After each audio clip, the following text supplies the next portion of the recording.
بسم الله الرحمن الرحيم.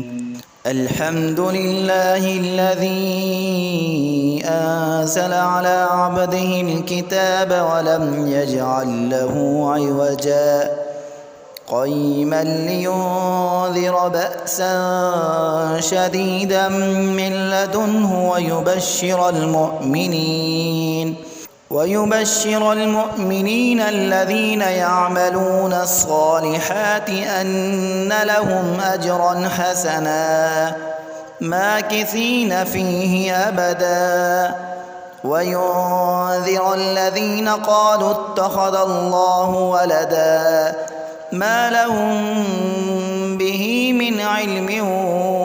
ولا لآبائهم كبرت كلمة تخرج من أفواههم إن يقولون إلا كذبا فلعلك باخع نفسك على آثارهم إن لم يؤمنوا بهذا الحديث أسفا إنا جعلنا ما على الأرض زينة لها لنبلوهم أيهم أحسن عملا وإنا لجاعلون ما عليها صعيدا جرزا أم حسبت أن أصحاب الكهف والرقيم كانوا من آياتنا عجبا إذ أوى الفتية إلى الكهف فقالوا ربنا آتنا من لدنك رحمة وهيئ لنا من أمرنا رشدا فضربنا على آذانهم في الكهف سنين عددا ثم بعثناهم لنعلم أي الحزبين أحصى لما لبثوا أمدا نحن نقص عليك نبأهم بالحق إنهم فتية آمنوا بربهم وزدناهم هدى وربطنا على قلوبهم إذ قاموا فقالوا ربنا رب السماوات والأرض لن ندعو من دونه إلها لقد قلنا إذا شططا هؤلاء قومنا اتخذوا من دونه آلهة لولا يأتون عليهم بسلطان بين فمن أظلم ممن افترى على الله كذبا وإذ اعتزلتموهم وما يعبدون إلا الله فأووا إلى الكهف ينشر لكم ربكم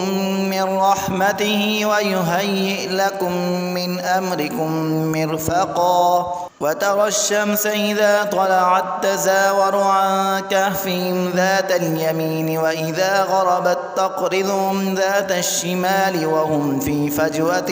منه ذلك من آيات الله من يهد الله فهو المهتد ومن يضلل فلن تجد له وليا مرشدا وتحسبهم أيقاظا وهم رقود ونقلبهم ذات اليمين وذات الشمال وكلبهم باسط ذراعيه بالوصيد لو اطلعت عليهم لوليت منهم فرارا ولملئت منهم رعبا وكذلك بعثناهم ليتساءلوا بينهم قال قائل منهم كم لبثتم قالوا لبثنا يوما أو بعض يوم قالوا ربكم أعلم بما لبثتم فابعثوا أحدكم بورقكم هذه إلى المدينة فلينظر أيها أزكى طعاما فليأتكم برزق منه وليتلطف ولا يشعرن بكم أحدا إنهم إن يظهروا عليكم يرجموكم أو يعيدوكم في ملتهم ولن تفلحوا إذا أبدا وكذلك أعثرنا عليهم ليعلموا أن وعد الله حق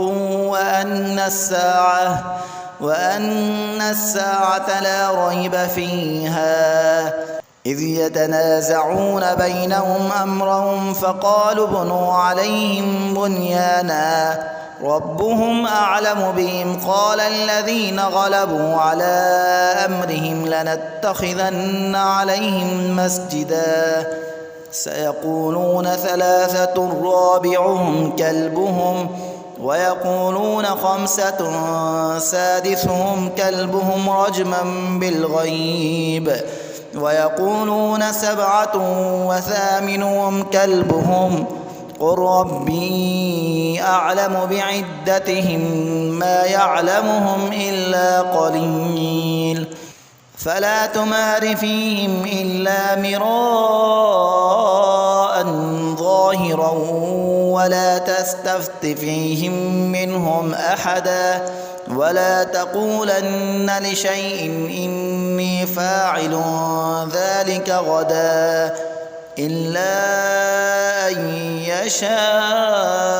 الله واذكر ربك إذا نسيت وقل عسى أن يهديني ربي لأقرب من هذا رشدا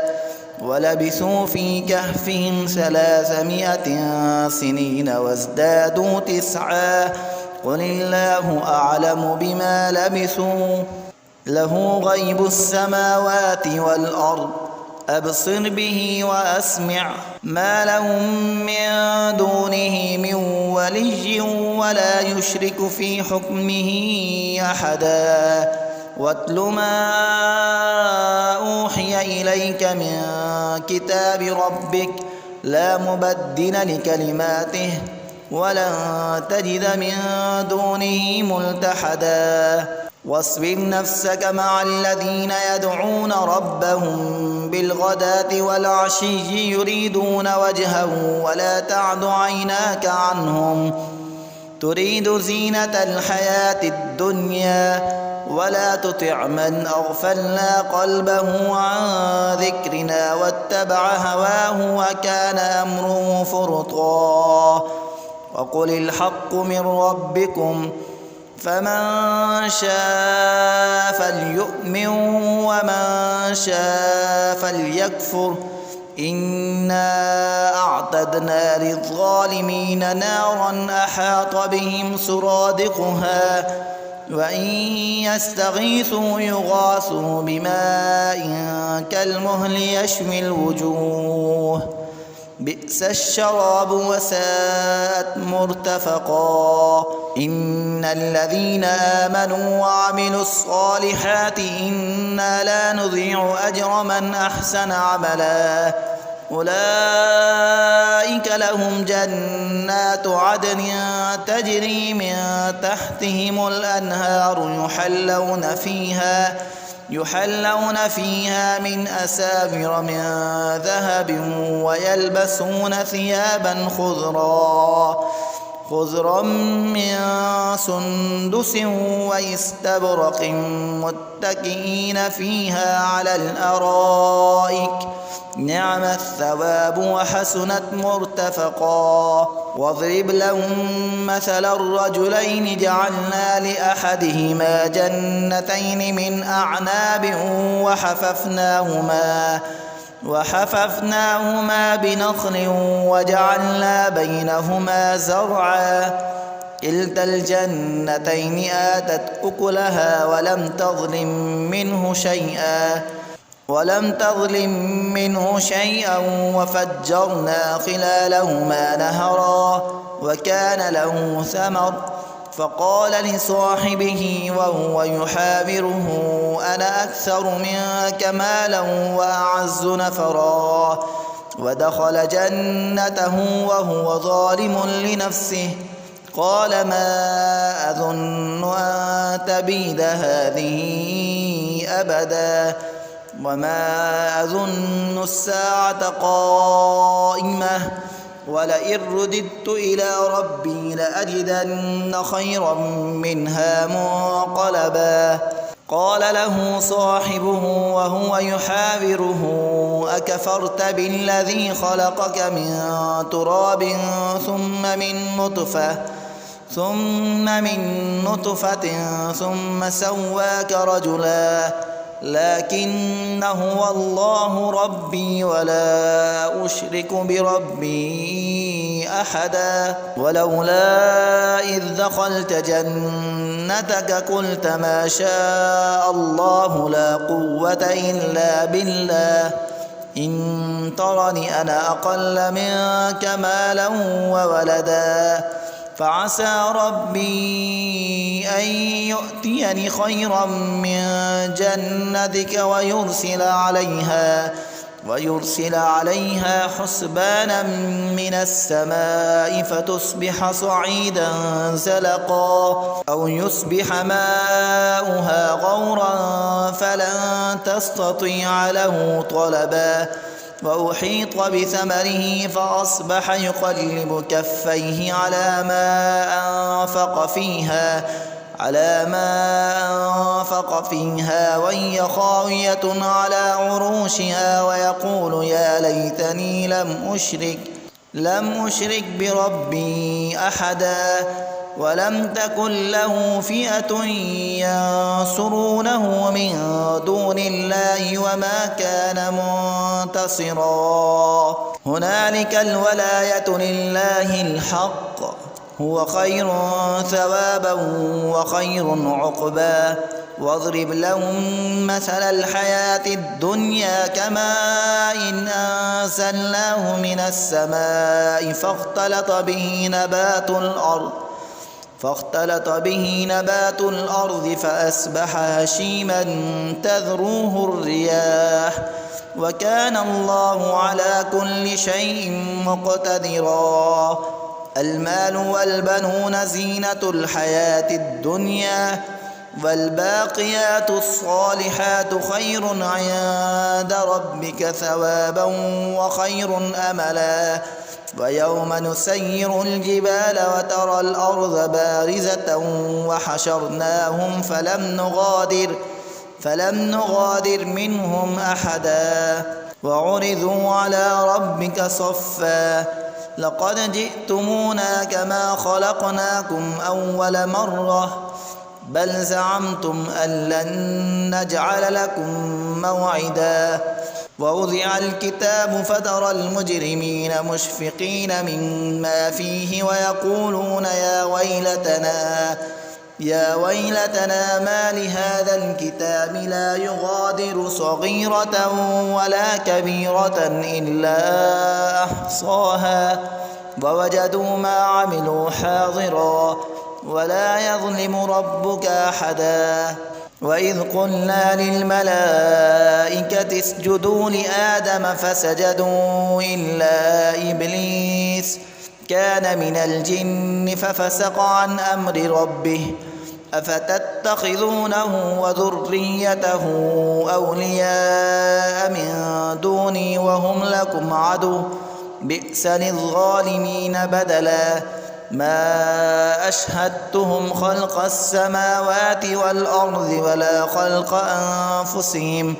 وما كنت متخذ المضلين عضدا ويوم يقول نادوا شركائي الذين زعمتم فدعوهم فلم يستجيبوا لهم وجعلنا بينهم موبقا ورأى المجرمون النار فظنوا أنهم مواقعوها ولم يجدوا عنها مصرفا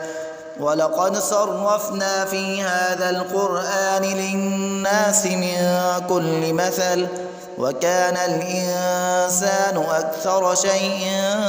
جدلا وما منع الناس أن يؤمنوا إذ جاءهم الهدى ويستغفروا ربهم ويستغفروا ربهم إلا أن تأتيهم سنة الأولين أو يأتيهم العذاب قبلا وما نرسل المرسلين إلا مبشرين ومنذرين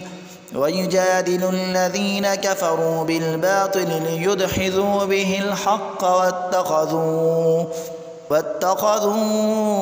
آياتي وما أنذروا هزوا ومن أظلم ممن ذكر بآيات ربه فأعرض عنها ونسي ما قدمت يداه إنا جعلنا على قلوبهم أكنة أن يفقهوه وفي آذانهم وقرا وإن تدعهم إلى الهدى فلن يهتدوا إذا أبدا وربك الغفور ذو الرحمة لو يؤاخذهم بما كسبوا لعجل لهم العذاب بل لهم موعد لن يجدوا من دونه موئلا وتلك القرى أهلكناهم لما ظلموا وجعلنا لمهلكهم موعدا وإذ قال موسى لفتاه لا أبرح حتى أبلغ مجمع البحرين أو أمضي حقبا فلما بلغا مجمع بينهما نسيا حوتهما فاتخذ سبيله في البحر سربا فلما جاوزا قال لفتاه آتنا غداءنا لقد لقينا من سفرنا هذا نصبا قال أرأيت إذ أوينا إلى الصخرة فإني نسيت الحوت وما أنسانيه إلا الشيطان أن أذكره واتخذ سبيله في البحر عجبا قال ذلك ما كنا نبغي فارتدا على آثارهما قصصا فوجدا عبدا من عبادنا آتيناه رحمة من عندنا وعلمناه من لدنا علما قال له موسى هل أتبعك على أن تعلمني مما علمت رشدا قال إنك لن تستطيع معي صبرا وكيف تصبر على ما لم تحط به خبرا قال ستجدني إن شاء الله صابرا ولا أعصي لك أمرا قال فإن اتبعتني فلا تسألني عن شيء حتى أحدث لك منه ذكرا فانطلقا حتى إذا ركبا في السفينة خرقها قال أخرقتها لتغرق أهلها لقد جئت شيئا إمرا قال ألم أقل إنك لن تستطيع معي صبرا قال لا تؤاخذني بما نسيت ولا ترهقني من أمري عسرا فانطلقا حتى إذا لقيا غلاما فقتله قال أقتلت نفسا زكية بغير نفس لقد جئت شيئا نكرا قال ألم أقل لك إنك لن تستطيع معي صبرا قال إن سألتك عن شيء بعدها فلا تصاحبني قد بلغت من لدني عذرا فانطلقا حتى إذا أتيا أهل قرية استطعما أهلها فأبوا أن يضيفوهما فوجدا فيها جدارا يريد أن ينقض فأقامه قال لو شئت لاتخذت عليه أجرا قال هذا فراق بيني وبينك سأنبئك بتأويل ما لم تستطع عليه صبرا أما السفينة فكانت لمساكين يعملون في البحر فأردت أن أعيبها وكان وراءهم ملك يأخذ كل سفينة غصبا. وأما الغلام فكان أبواه مؤمنين فخشينا أن يرهقهما طغيانا وكفرا فأردنا أن يبدلهما ربهما خيرا منه زكاة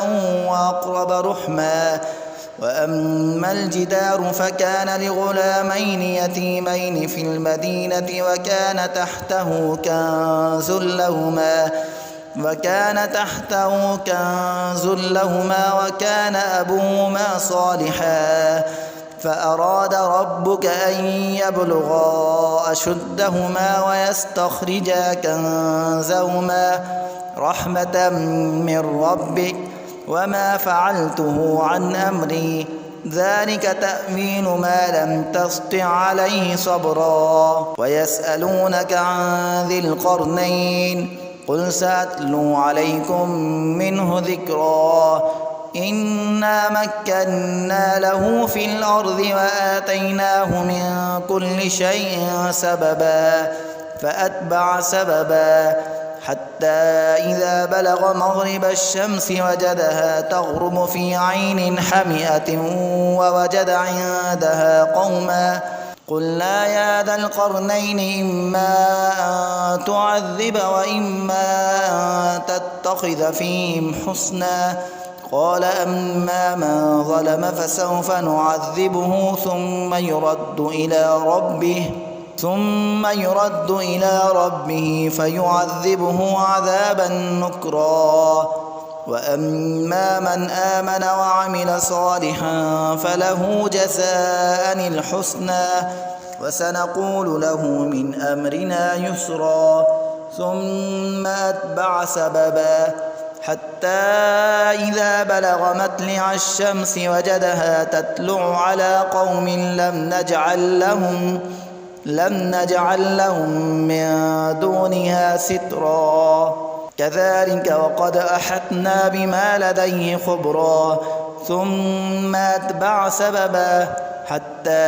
إذا بلغ بين السدين وجد من دونهما قوما لا يكادون يفقهون قولا قالوا يا ذا القرنين إن يأجوج ومأجوج مفسدون في الأرض فهل نجعل لك خرجا على أن تجعل بيننا وبينهم سدا قال ما مكني فيه ربي خير فأعينوني بقوة أجعل بينكم وبينهم ردما آتوني زبر الحديد حتى إذا ساوى بين الصدفين قال انفخوا حتى إذا جعله نارا قال آتوني أفرغ عليه قطرا فما استطاعوا أن يظهروه وما استطاعوا له نقبا قال هذا رحمة من ربي فإذا جاء وعد ربي جعله دكا وكان وعد ربي حقا. وتركنا بعضهم يومئذ يموج في بعض ونفخ في السور فجمعناهم جمعا وعرضنا جهنم يومئذ للكافرين عرضا الذين كانت أعينهم في غطاء عن ذكري وكانوا لا يستطيعون سمعا أفحسب الذين كفروا أن يتخذوا عبادي من دوني أولياء إنا أعتدنا جهنم للكافرين نزلا. قل هل ننبئكم بالأخسرين أعمالا الذين ضل سعيهم في الحياة الدنيا وهم يحسبون أنهم يحسنون صنعا أولئك الذين كفروا بآيات ربهم ولقائه فحبطت أعمالهم فلا نقيم لهم يوم القيامة وزنا ذلك جزاؤهم جهنم بما كفروا واتخذوا آياتي ورسلي هزوا إن الذين آمنوا وعملوا الصالحات كانت لهم جنات الفردوس نزلا خالدين فيها لا يبغون عنها حولا قل لو كان البحر مدادا لكلمات ربي لنفد البحر قبل أن تنفد كلمات ربي ولو جئنا بمثله مددا قل إنما أنا بشر مثلكم يوحى إلي أنما إلهكم إله واحد فمن كان يرجو لقاء ربه فليعمل عملا صالحا ولا يشرك بعبادة ربه أحدا.